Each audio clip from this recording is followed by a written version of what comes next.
Let's rewind to the 1930s, a time when humanity looked skyward with awe and flight still felt like magic. Among the clouds soared one of the most ambitious creations ever built, the LZ-129 Hindenburg. Not just a feat of engineering, it was a floating city in the sky. The Hindenburg wasn't an airplane. It was a rigid airship, a Zeppelin, longer than 3 Boeing 747s.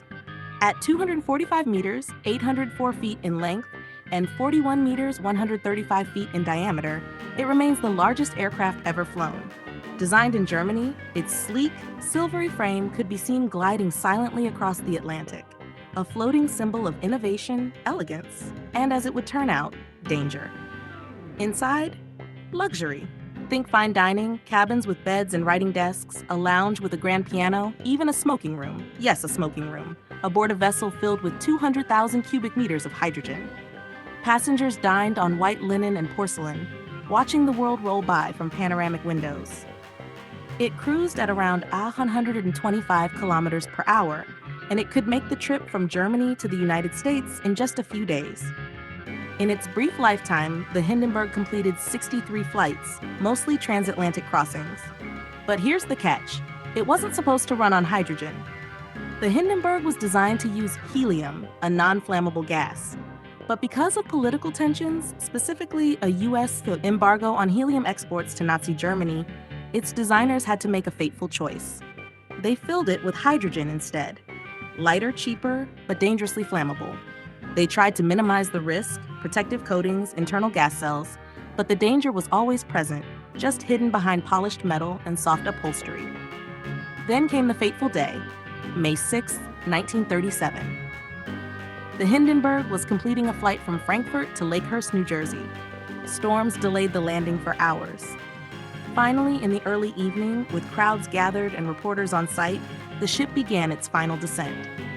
As the crew dropped the mooring lines, witnesses noticed strange ripples on the outer skin, signs perhaps of hydrogen leaking from one of the rear gas cells. And then it happened. At 7:25 p.m., a spark, its source still debated to this day, ignited the hydrogen. In an instant, flames erupted from the rear. The fire raced forward, devouring the ship in just 34 to 37 seconds. The colossal airship buckled, collapsed, and plunged to the ground in a roaring inferno. Out of 97 people on board, 35 died, along with one member of the ground crew.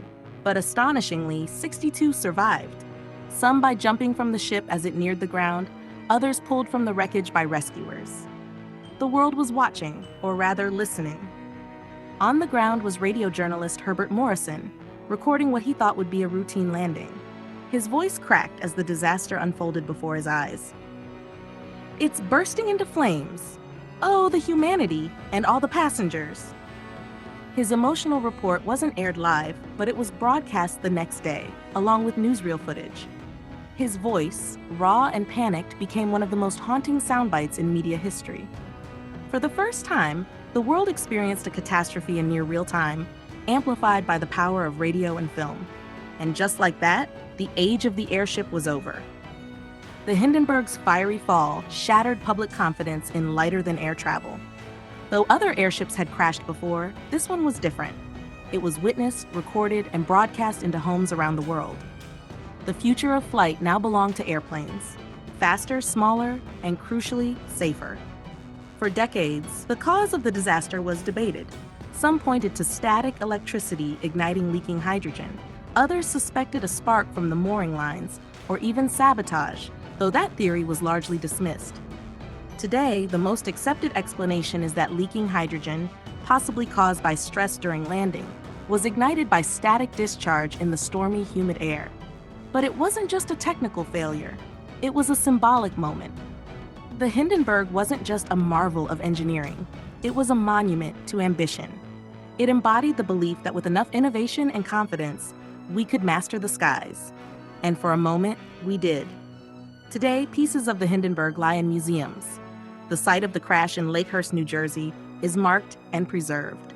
The skeleton of its grand hangar still stands, and Herbert Morrison's trembling voice is etched into history. The Hindenburg's story is not just about a disaster. It's about human ingenuity, risk, and the cost of pushing boundaries. It's a reminder that great dreams often come with great danger.